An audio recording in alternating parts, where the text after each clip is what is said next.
Почитувани, Општина Велес во изминативе 4 години преживеа стагнација или подобро речено, уназадување во буквално сите сфери на општественото, економското, културното живење. Од тука никој не е изненаден што и во делот на заштитата на најранливите категории, највозрасната популација, пензионерите и децата без родителска грижа се најдоа на маргините на интересот на најнеспособната локална власт. Додека нашите политички опоненти тонат во шарените лаги за ниту еден невработен, во ситуација кога не донеле ниту една инвестиција во градот, ВМРО ДПМН нуди проекти кои ќе влијаат врз незавидната положба на децата без родителска грижа и пензионерите.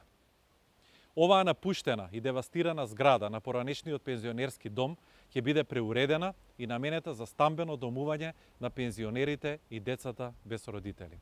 Овие 2738 метри квадратни неискористен простор, што денес се распаѓа, ќе бидат преуредени во модерен комплекс за домување на пензионерите со ниски примања.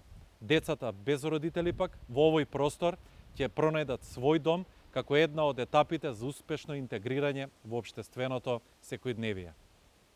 ВМРО ДПМН се грижи за своите сограѓани и ги нуди најдобрите решенија за највозрасната популација и децата без родителска грижа. Немаме време за губење. Стартуваме по победата на 17 октомври, затоа што наталожените проблеми треба да се решаваат, а нив не можат да ги решат оние кои што ги создадоа. Благодарам.